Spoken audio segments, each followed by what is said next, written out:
Hello there and welcome to 10 advanced tips and tricks for Caves of QUD. In this video I'll summarize a couple of things that made my life a lot easier in this game, and I hope it'll be like that for you. So let's just begin with number one. One thing that I didn't expect, but guns really work mostly even without skills if you pick the correct ones. My character here has just a baseline agility. He's not even eligible to learn rifle skills, but boy did I kill a lot of people with this carbine.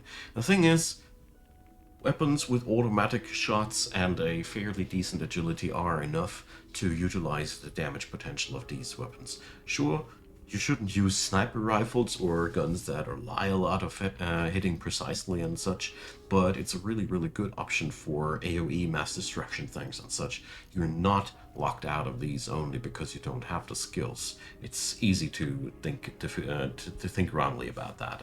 I also want to stress out, ammo for many weapons does not even weigh anything. Lead slugs, free of weight. Sure, the missiles do weigh something, but the lead slugs, I could stack up thousands of these and I wouldn't carry a single pound.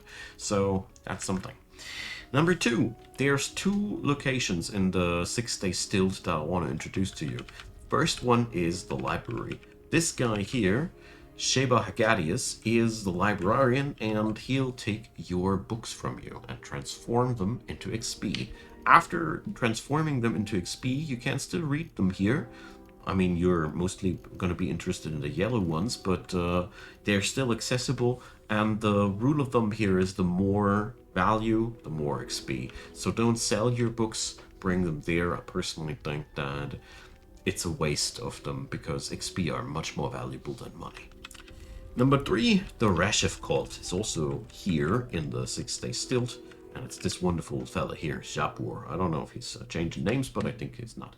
So this guy here, you can tell secrets from Resheph's life. You can acquire these by looking at statues, looking at painted items, or looking at engraved items. All of these will reveal you various details about the world, and Resheph ones can be sold here for experience yet again. You don't lose anything, so just go crazy. It's that valuable. Number four, tinkering. Tinkering is a massive skill that I would recommend on any character. You don't need to go all the way down, but the thing here is, disassembly transforms items into weightless parts. Once you have learned to tinker again, you can transform these weightless parts yet again into items. So I could here, for example, take these scrap electronics and basic power systems I got and print money out of that. It's not easy to carry that much stuff around in your pocket, except for it being parts. But it doesn't stop here. The skill has way more to offer. Reverse Engineer allows you to learn modifications and blueprints from items, which means you can also mod your gear with whatever you want to. Scavenger allows you to get parts from trash, super useful. Repair allows you to just repair rusted items, and you can also deploy turrets out of guns and set bombs. Altogether, this is a very multifunctional skill line, which makes me Psi Intelligence something that everybody can use. You got to decide for yourself how deep you want to go, but the point that you can disassemble and tinker items into money is so powerful, and even if you got only tinkering one, you can learn something like the Issachar rifles or other weapons that need cheap parts only, and yeah, can basically print money. It's that easy and it's powerful.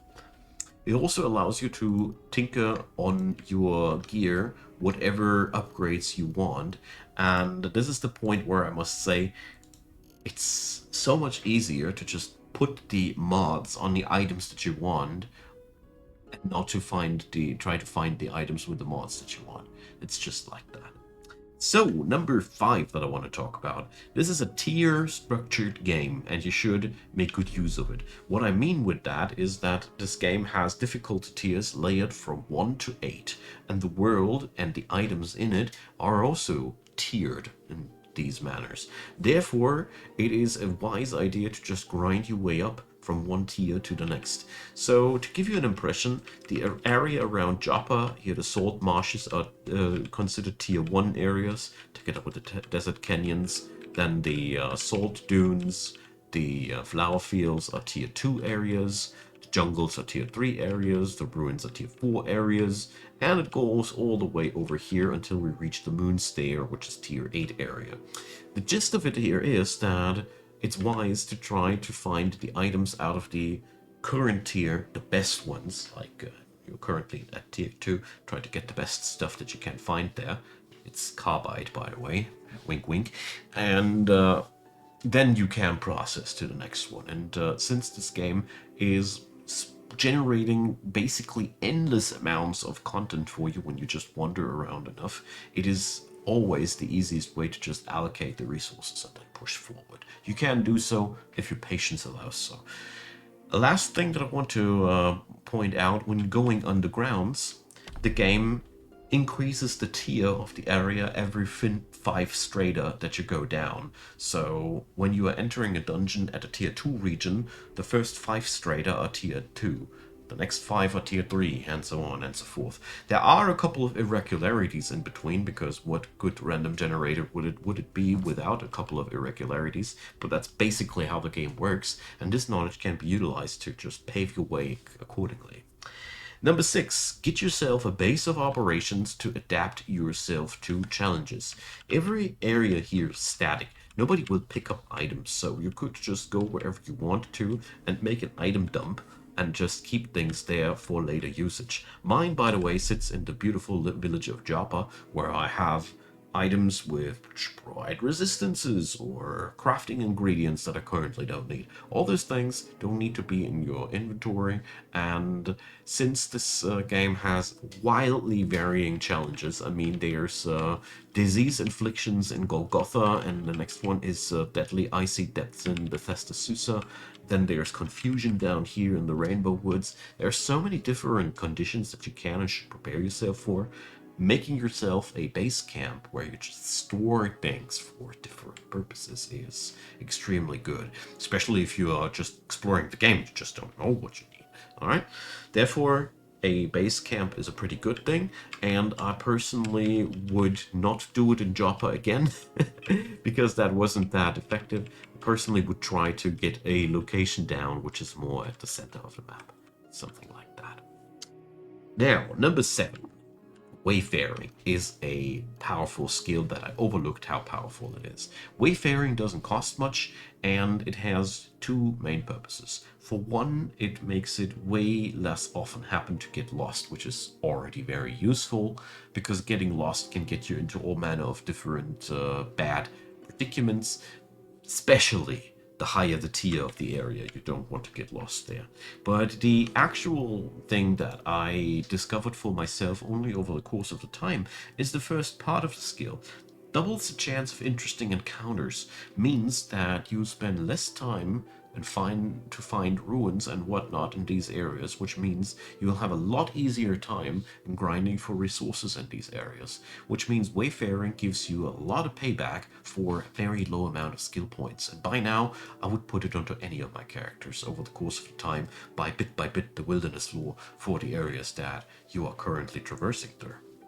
Number 8, I want to talk about food and food buffs. So here, the cooking skill line is another one of these where I gotta say, by now, every one of my characters has these, because butchery is providing meat, harvestry is providing plants, spicer and carbide chef is providing the super powerful buffs there. So the thing here about cooking is that you get to create recipes when you have the skill line leveled out, which have a couple of fixed, very, very cool buffs. And you can make these basically permanent by learning the recipe or learning the recipes from other people.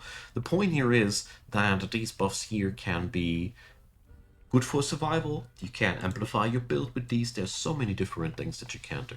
What I want to add in here into the topic is you should use exotic foods when you can afford injectors of these to experiment around with the effects of these, because these are really, really good. And fluids. Every fluid adds in a different effect into your food. Every fluid has a different mechanic attached to it, what it can do for your foods. Therefore, one can't have too many water skins and such, because all of these have different different things that they can provide to your food. Altogether, experiment around with it because it'll really make your character more powerful. And as a last word of advice, when you have a buff running, which is really cool, you can start snacking stuff out of your inventory to stay metabolizing. It will keep the same buff alive for longer. Number 9, injector ingredients. Injectors are among the most interesting things to craft. Specifically the Salve injectors and Ubernostrum injectors. These here are really cool healing over time items that are saving lives day by day, and crafting these requires a dreadroot tuber, if I remember correctly, that is. Therefore, you should really collect these things. They come up in the early game a lot, and in the past I've sold them, and I'm quite sad about that.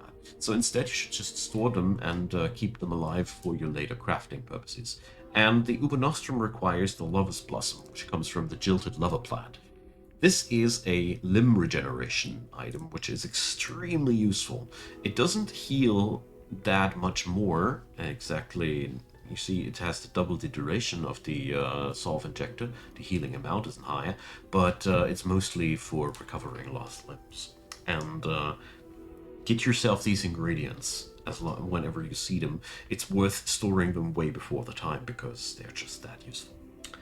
And number 10, diseases are an annoying thing in this game, and there's a couple of things that you can do to prepare yourself. First up, there is a book called Corpus Cholis, which is always spawning in the village down here, Kyakukia. The albino monkey chieftain there has this book always on sale.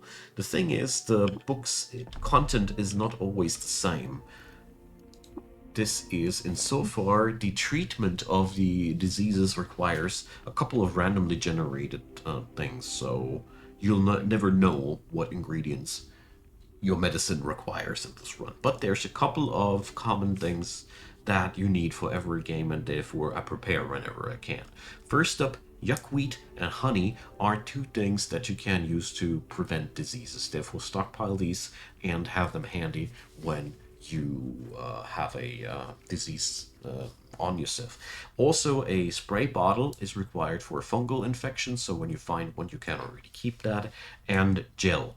Gel is a fluid that is required basically for most of these medicine concoctions, and can be made by using a desalination pill in a bottle of slime. Slime is very easily available in the early game, and the desalination pills can be bought in the 6-day stilt from the various merchants. This is what you can already prepare, and after that, well, it's all different and depending on the run what you need to ingest. Sometimes it's the corpse of a leech, sometimes it's the corpse of a snail. You'll have to read the book for that, and this book is always found there. So, one last thing that I want to point out, because it confused the hell out of me, is that Glodrod requires the medicine to be drank out of a burning container. So when I researched it, the way to make the flaming vessel was supposedly to put your water skin or your canteen, whatever you're using, on the campfire and wait until it's lit, and then you're drinking the medicine. I haven't had to try it yet, but I wanted to share this tip because I researched it, because the flaming vessel really confused me. If there's anything where I have some mistakes on this video, please correct them in the comment section. If you have any further tips and tricks for this game, please add them down there. I'm all about sharing, and I'm really interested in what you guys have discovered. Leave a like, leave a subscribe, and in the description box you'll find a playlist link leading to all my other tutorials for Caves of QUD. Feel also free to ask away for topics which you would like a video about. And yeah. Thanks a lot for watching, and feel free to support the channel financially if my work is worth a dime to you. There's a couple of links down there. Many thanks for all of you who do, and a lot of thanks for watching this video. Hope you enjoyed it, and see you all on the next one. Bye-bye.